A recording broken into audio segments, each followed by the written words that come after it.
Well, hello everyone, and welcome to the Matt Powers Show podcast. Yes, we are back here in the new year. I took a little bit of a hiatus there from the beginning of the new year, but we are back. For those of you who are new to my podcast, hi, welcome. I'm glad you're here. Basically, what we like to do on this podcast is this is all about me, my powers here.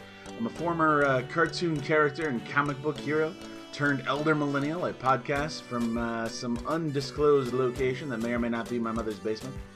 Because what else does an elder millennial do? Basically, this is just me having a discussion with the internet. I come up with a topic and something I want to talk about, and I just talk about it. And, hopefully you guys find this interesting. Hopefully you'll like what I have to say. Or even if you disagree, I encourage everyone to put comments down below to keep the discussion going. But all I ask is that we are respectful of one another and we don't just act like complete and total jerks. Anyway, today we are going to talk about Star Wars and the future of Star Wars. And more specifically, we are going to talk about a guy by the name of Dave Filoni. Incidentally, through the course of this, there will be spoilers for the Book of Boba Fett up through Episode 6. So if you have not seen Episode 6 of the Book of Boba Fett, this is vitally important. You might not want to listen to what we have to say today. There's some spoilers that are going to be coming at you, and I'd hate to be the guy that spoiled it for you. Alright, so, going forward, first and foremost, if any of you don't know who Dave Filoni is, Dave Filoni worked for Star Wars, worked for Lucasfilm. He is the guy that is credited with creating and basically managing and directing all of the Clone Wars cartoon. This is the CGI cartoon, not the 2D cartoon. That was Genndy Tartakovsky. That's somebody else. This is the 3D cartoon, which is considered in canon to the Star Wars universe, as well as the Rebels cartoon, the 3D cartoon Rebels, and more recently the 3D cartoon of Bad Batch. He is also one of the co-creators and executive producers who works on The Mandalorian. He's been one of the writers on The Mandalorian. He's been a director on The Mandalorian. He is also one of the co-creators, executive producers, writers, and directors on The Book of Boba Fett.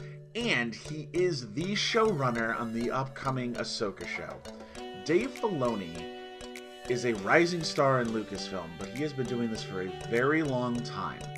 Dave Filoni was handpicked by George Lucas long before Disney bought Lucasfilm. He was handpicked by Lucas to sort of become the guy. Okay, he became the guy that Lucas was training to take over for him.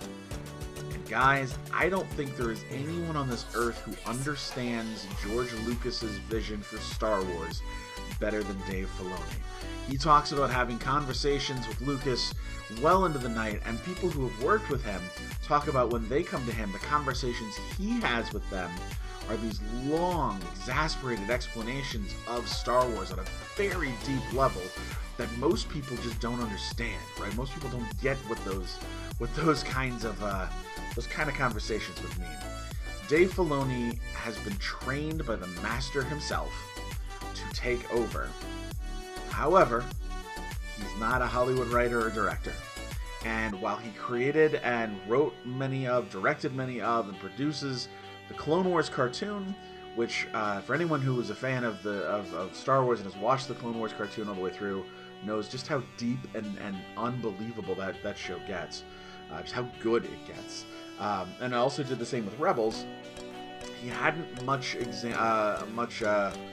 the way of experience when it came to live action, which is why he wasn't involved with the sequel trilogy, which is why when they came to Disney Plus and they were like, we're going to start making shows, that they brought in Jon Favreau. Jon Favreau, again, if you don't know, famous actor in Hollywood, writer and director who really big that more recently with the MCU, he was the one that both wrote and directed the first Iron Man movie. And him alongside Robert Downey Jr. kind of made the MCU what it is. And he has sort of been a creative force behind the scenes in the MCU for a long time. Now he's moved over to Star Wars. Favreau gets Star Wars too. Don't get me wrong. I think Jon Favreau is a brilliant mind when it comes to Star Wars, and he has certainly cultivated a knowledge and an understanding of Star Wars that goes well beyond what normal writers and directors would understand. And that's why The Mandalorian is so good. But he does work hand in hand with Dave Filoni. And the reason why they've done this, guys, and I don't think I've ever seen an interview where this is said. This is personal. This is just me saying this, and I think I'm right about this. I'm almost positive I'm right about this. I'm pretty sure Dave Filoni is the one they want to run Star Wars. But because he doesn't have experience doing live action, they had to pair him up with a very capable live action director and producer, someone who could train him, someone who could help elevate him so that he would eventually get the experience he needs so he could take over a show.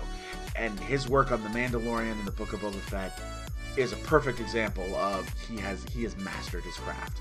And now I believe Filoni is ready for what comes next. So let's talk a little bit about Star Wars and why Dave Filoni's vision for Star Wars, I believe, is the future of Star Wars, because that's really what we're talking about here, the future of Star Wars. Those of you who have seen Clone Wars know that Filoni has created a plethora of new characters and stories and ideas that were never really implied even in the original Star Wars films or the prequel films. The creation of Ahsoka is massive. The fact that Anakin Skywalker had a Padawan, and through the course of that show, the Padawan grew into her own character, out of her master's shadow, but also away from the Jedi. And it's a failure. It's Anakin's failure to be a good master, and a lot of the I think a lot of the weight of losing his Padawan weighed heavily on him going into Star Wars Episode 3, which kind of informs a lot of Anakin's decisions and why he betrays the Jedi and why he joins the Sith. But also some of the characters that were created in Rebels, which I think is a beautiful show that explains to us exactly how important the destruction of the first Death Star was to the success of the Rebel Alliance. Not just because the Death Star could blow up planets, but because up until that moment, the Rebel Alliance was not an alliance. They were failing. They had spent, 20 years fighting the Empire as tiny little cells, and had only just recently been brought together for a victory on Lothal and Rebels, and even that victory wasn't claimed by the Rebel Alliance. They were very hesitant to even go into battle with the Empire because they wanted to do things politically. They wanted to do things diplomatically. They didn't believe in the extremism that they saw coming from Hera's rebel cell from Rebels, coming from Saw Gerrera's rebel cells. The Mon Mothma and her Rebel Alliance wanted to do things in a very diplomatic way, and it isn't until the Death Star is formed and arrived and the plans have to reach the Rebels that they finally decide, well, we have to do something. That is, and Rebels, the show, just shows how tentative everything was and how it was constantly about to fall apart. That's Dave Filoni. That's Filoni saying, guys, Luke Skywalker is the most important character in all of Star Wars, because his victory against the Death Star, his destruction of the Death Star, his victory in A New Hope, was paramount in the galaxy turning against the Empire. And had they failed, the Empire would have won. The rebels would have scattered to the wind, and everyone would have just accepted Imperial law. Whatever was left of that rebel spirit would have died. It just would have extinguished. And Filoni shows us that without ever putting Luke in an episode. He shows us that by showing how the Rebel Alliance was failing and how these other characters, the multitudes of other people, were involved in other conflicts, that all of that had to go the way it did to culminate to those moments so Luke Skywalker could be the hero. Filoni has a vision, and it's beyond, we are, like it or not, when we talk about Star Wars, we got to talk about this.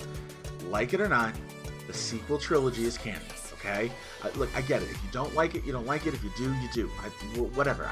We're not here to debate that, and let's not have any harsh comments about it in the comments below. Come on, everyone's free to like and dislike what they want, and that's fine. Okay, but we have to accept that is Disney says that is canon.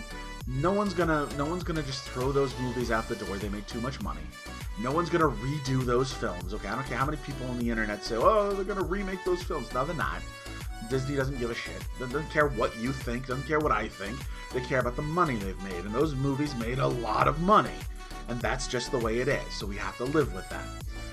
But, from what I see, Filoni has been building his own, like, bubble within the Star Wars universe. And the bubble he's been building has to do with a group of characters who start in Clone Wars, Ahsoka, starting in Clone Wars, and Captain Rex, moves on to Rebels with Kanan and Ezra and Hera and Sabine. And now, as we see, having been brought into The Mandalorian, we've got Grogu, and we've got, Ahsoka's back, and then even The Mandalorian himself. And I believe once we get to the Ahsoka show, the focus of that show is going to be searching for Ezra from the cliffhangers at the end of Rebels. I don't want to say what it is. I don't want to spoil too much. Guys, hey, the show's been out for a while. It's been out for years. Like, if you haven't seen it, you haven't seen it. The cliffhangers in Rebels, it's going to be the search for Ezra. It's going to be, Sabine, becoming the Mandalorian that she's meant to be, but also searching for her friend. It's going to be Ahsoka taking the steps to try to hunt down Grand Admiral Thrawn, who's still alive. It's going to be about the coming of the Second Empire, which is, we can turn into saying it's the First Order, but I think this is different. I think this is something else.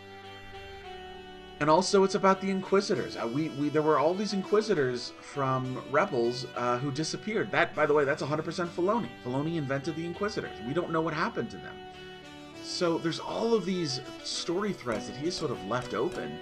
And this vision is this massive climactic war, this battle that's coming with Grand Admiral Thrawn, and I'm willing to bet his own empire coming in to sweep into the galaxy to try to undo things.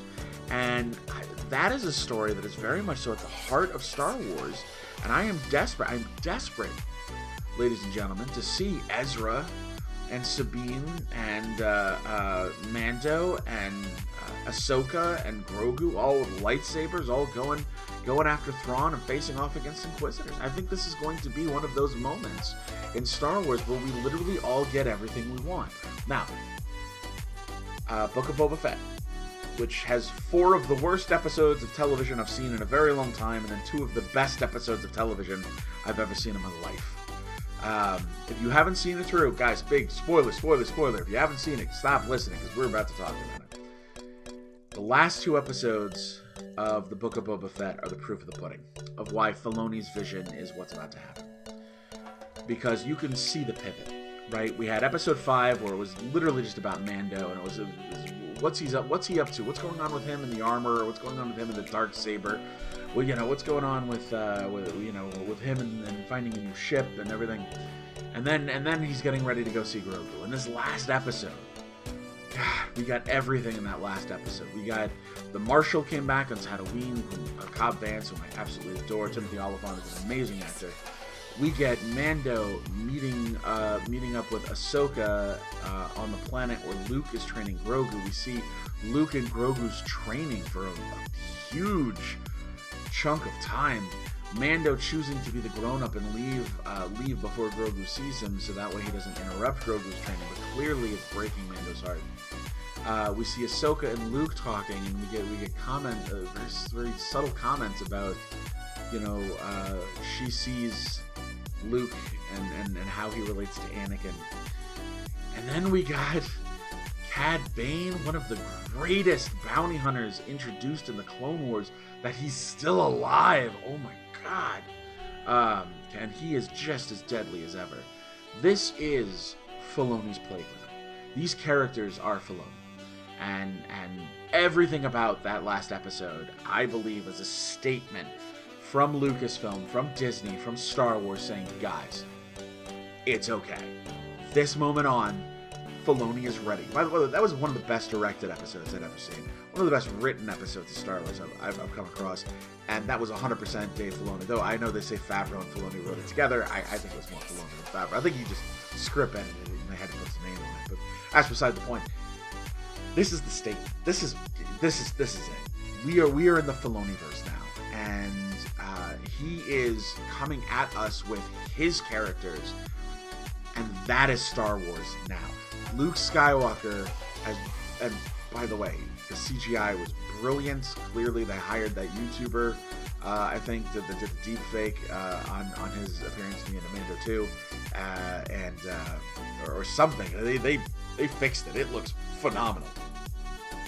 But Luke Skywalker wasn't even a main character in this episode. He should have been the center, right? Luke Skywalker is the most important character in Star Wars. He was a side character. He was background. He was set dressing, because the focus was on the characters Filoni has created. And dear Lord, to be able to do that in Star Wars, to get away with that in Star Wars, this was the message, guys. This was it. This was the Declaration of Independence. This was Dave Filoni telling all of us, it's in my hands now. You are not going to be disappointed. Don't you worry. I've got the future of Star Wars, and it's good. And I believe it. I truly do. I truly believe that. Now, what are the things I want from the future of Star Wars? Well, I'm ready for the Ahsoka show. I don't care about the Obi-Wan show. I know everyone's gaga about it. I don't care. There's been enough, Obi-Wan has enough information, enough stories out there. Watch Clone Wars, there's enough Obi-Wan out there. I don't need his time on Tatooine, and I certainly don't need him to leave Tatooine and abandon his last order as a Jedi, which was to watch Luke. So I don't need to see that. I feel like it's going to be a bastardization of what people want from Obi-Wan. And if you disagree, that's fine. And they're getting Ewan McGregor back. That doesn't mean it's going to be good. But whatever, that's fine. I'm sure it'll be fine. I don't care though. I don't want to see that. I don't care. And I have absolutely no interest in a Cassian Andor show. Why? He was in one movie. He served his purpose. He died. I'm done. Like, I don't need Cassian Andor as a TV show. I just don't care. I don't care about his character. It's like they keep talking about they want to make a Poe and Finn show. I'm like, why?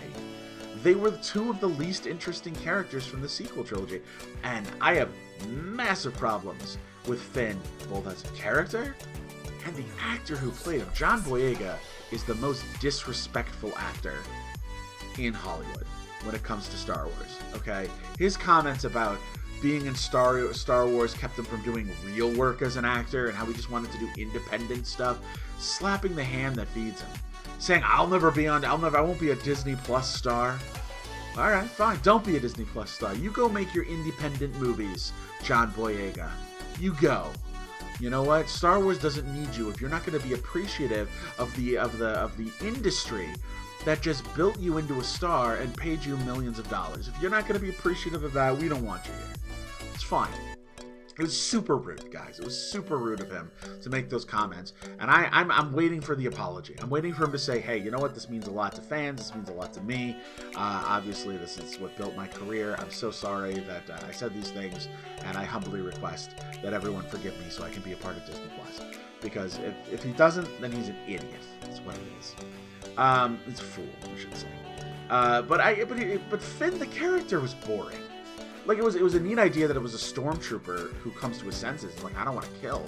But that brings up all sorts of ethical conundrums with Star Wars.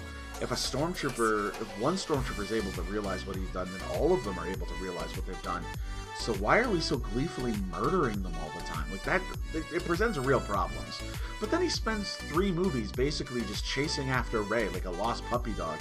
And at least 2 of the 3 movies, most of his dialogue is just screaming the word Rey. It's boring. He's not an interesting character. Anyway, not the point. So I like a show like that. I don't care. I don't want to see that. I don't care. What I do want to see is I want to see the Ahsoka show. 100%. I want to see the Ahsoka show because that's Filoni's playground. And clearly that's going to be the show that launches all of Filoni's ideas, that brings us Ezra back, that brings Sabine back, that gives us Thrawn and everything. I'm down for that show 100%. But I'd like to see more in the way of these characters. So, like, one of my favorite characters from the Clone Wars and from Rebels is a guy named Hondo. Hondo! What does that mean? Hondo! Like, he's hysterical. He's this pirate, this smuggler who's just, like, gleefully screwing around in the universe and just making friends everywhere he goes. And he's funny. I still say the best sequel they could have done to a modern property was they should have done a sequel to Solo.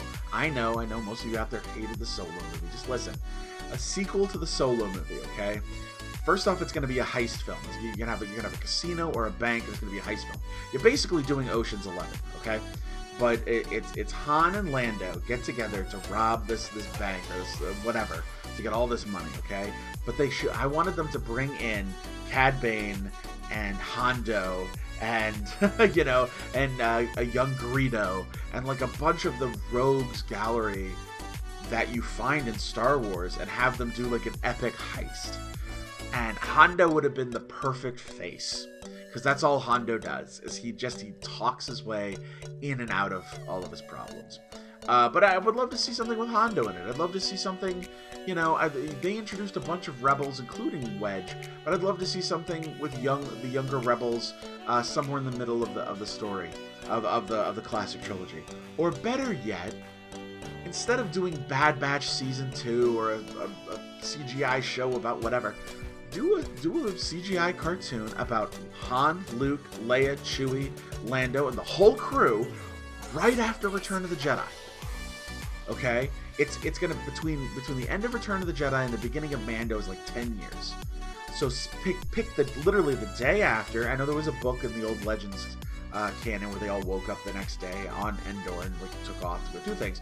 But I'm saying the next day they should all wake up and decide we got to start the New Republic, and you have a show about the classic heroes, about them going out into the galaxy now that the Emperor has been killed, and like helping planets escape from the Empire, setting up, Leia's job now is to set up the New Republic, but she has to fight to, there's actual battles that have to happen, and she has to be a general.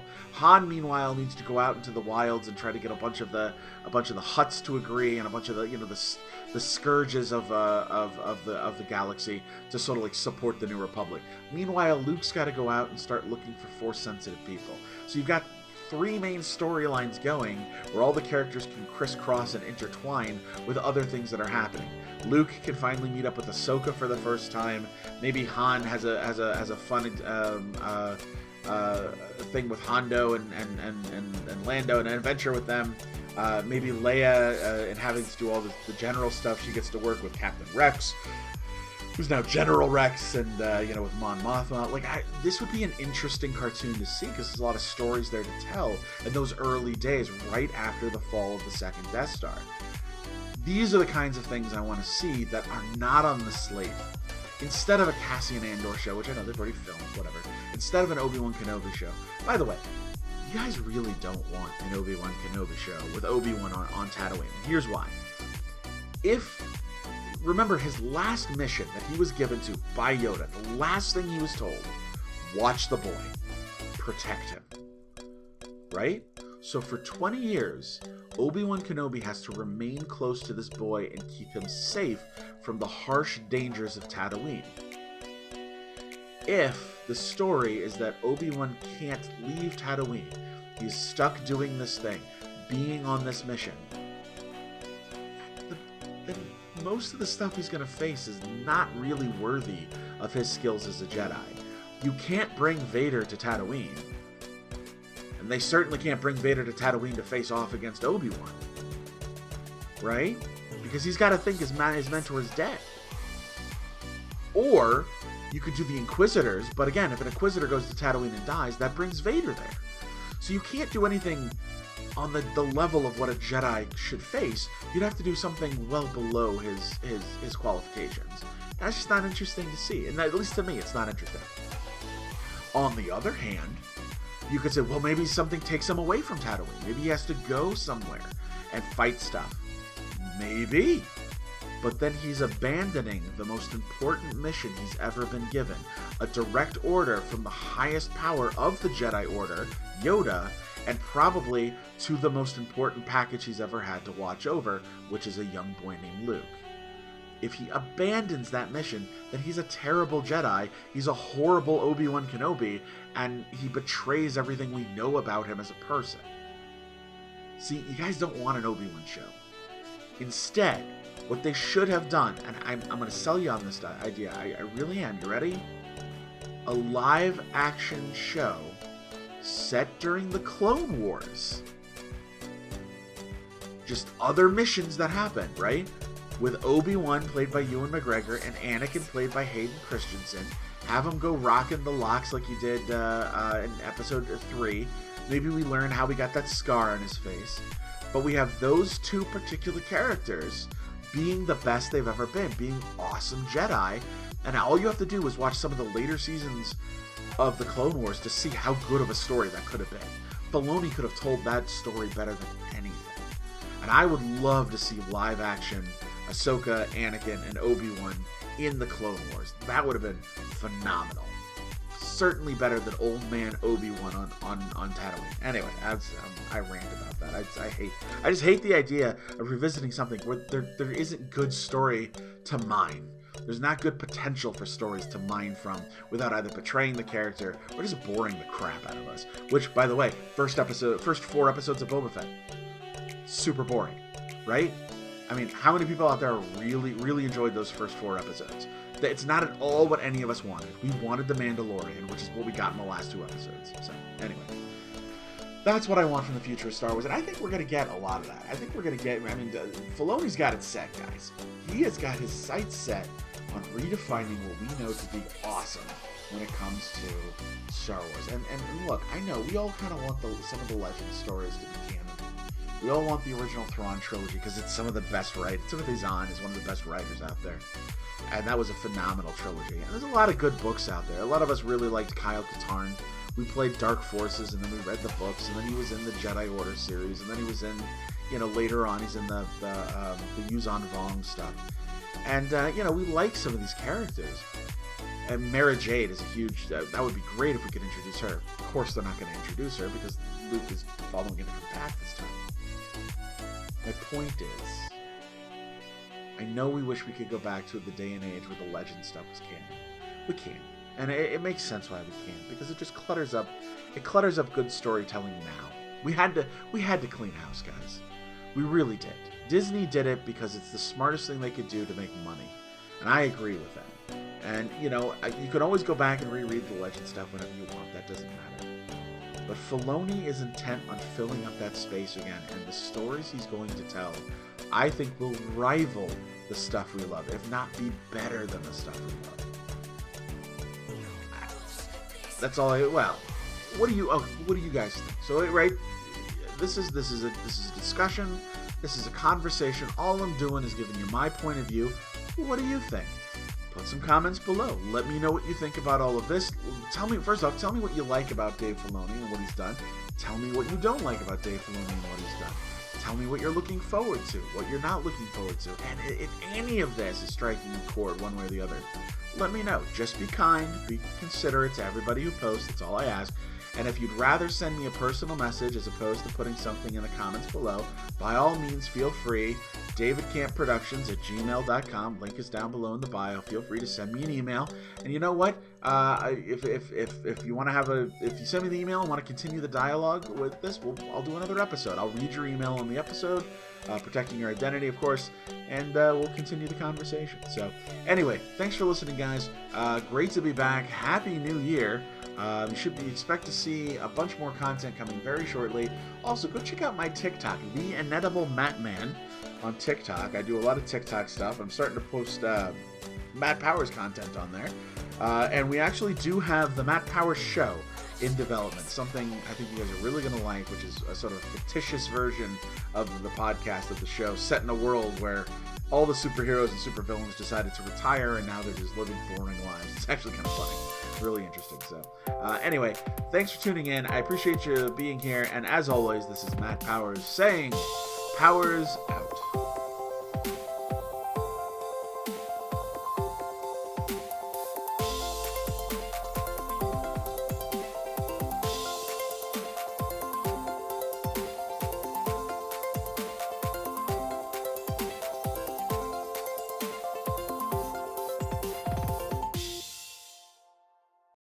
Vortex.